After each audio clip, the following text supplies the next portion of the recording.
All right, so Kamala Harris has taken to the stump. She's not giving television interviews on purpose because she doesn't dare chance the fact that somebody's going to call her on her flip-flopping. Because none of us just live in a silo. But she did have this to say over the weekend. And eliminate taxes on tips for service and hospitality workers.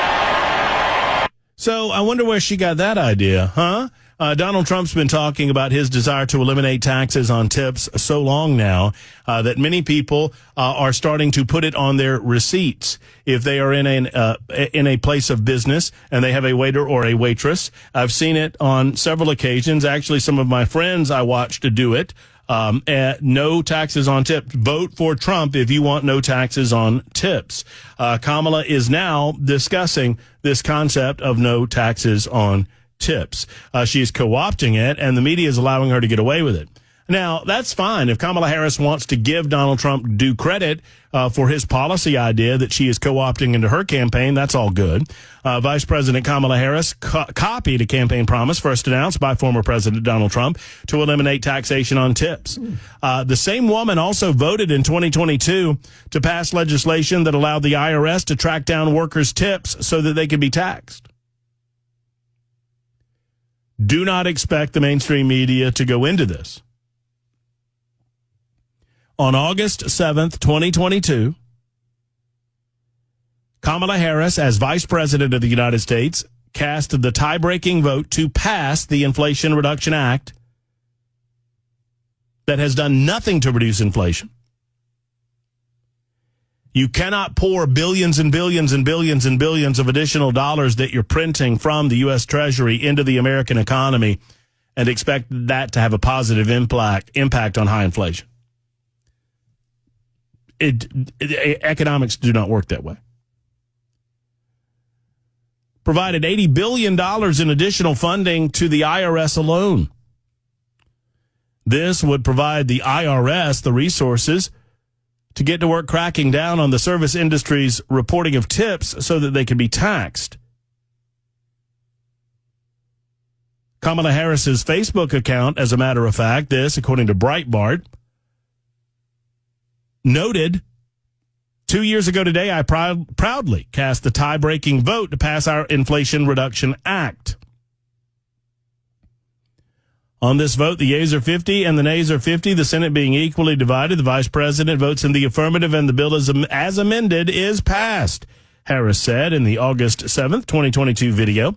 President Joe Biden's White House also boasted that the IRA, the Inflation Reduction Act, which does not do anything to reduce inflation, by the way, provided $80 billion in additional funding to the IRS. In February of 2023, the IRS released a proposed revenue procedure known as the Service Industry Tip Compliance Agreement, or the SITCA program, the SITCA program.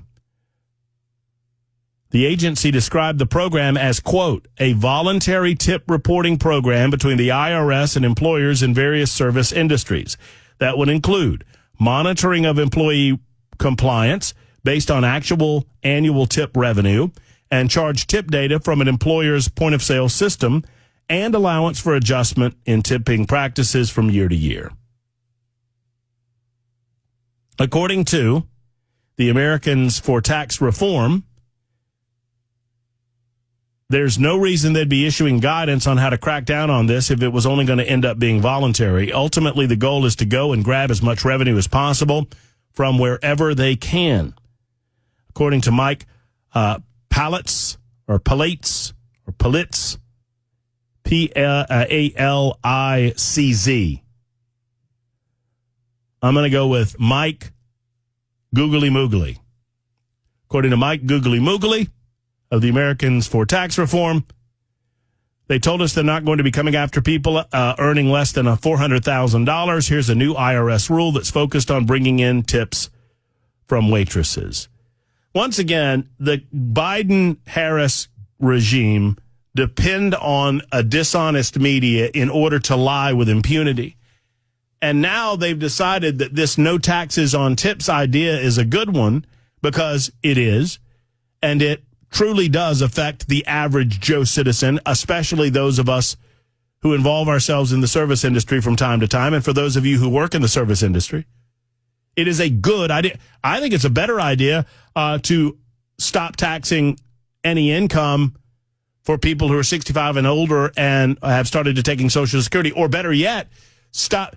You can tax the income. That's fine. Stop taxing the Social Security. But here's an idea. And I learned this from, what was her name? Harriet on the Brian Wilson show. She called in, and I want to say her name was Harriet. Might be something different. It might have been like Mildred. It was kind of an old school name.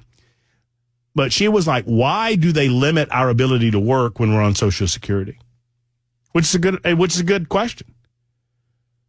Why do you limit the amount of money individuals can earn while on Social Security? Why not open that up? And I know that some of the responses basically involve, well, the government needs all of that money to continue to fund Social Security because they've spent so much of it, because it's a Ponzi scheme, basically. But obviously, Kamala Harris is trying to move into the populist realm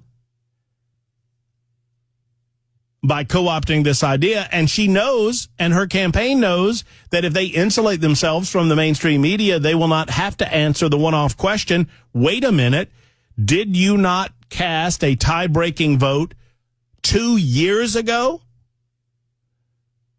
that increased the IRS's ability to demand that waiters and waitresses report tips, and if they did not, they would be penalized by the Internal Revenue Service? So 2 years ago, in essence, you went after waiters and waitresses for more money on their tips.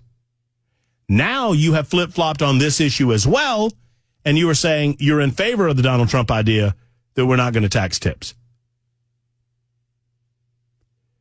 So not only are they going to wash over the idea that she stole it from or copied it or agreed with, let's use the nicest terminology. The Harris campaign is agreeing with the Trump team that this is something that we need to do. By the way, the Harris people could do it right now. I mean, aren't her people in the White House? What's stopping you, lady?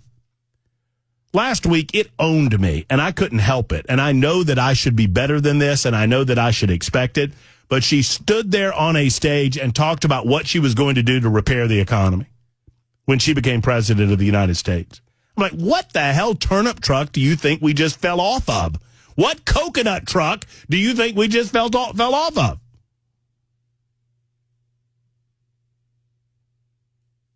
Oh, there's a good idea, 5070. Stop taxing overtime. Well, in order to stop taxing all of these elements of American society, we're going to have to stop spending so much money. And that's a topic that nobody is addressing, including the Trump team. And I think we need to hear more of it. James, you'll be first up next, 21 after the hour. Your call's coming up. Where do you believe we are? I asked this question in the first hour and did not get to many because I was so verbose. A lot of the pundits in the mainstream media want you to believe that Kamala Harris is well in the lead. I predicted that this would be the game plan from day one. You throw starving people scraps. They eat the scraps. They're appreciative of the scraps. They think they're living high on the hog. They think they've got it good. And then you present to the American public that the tide has turned in the election. Kamala Harris is well in the lead. You are attempting to gaslight Republican voters, conservative voters, into staying home. That is exactly what they're trying to do. Do not buy into this narrative.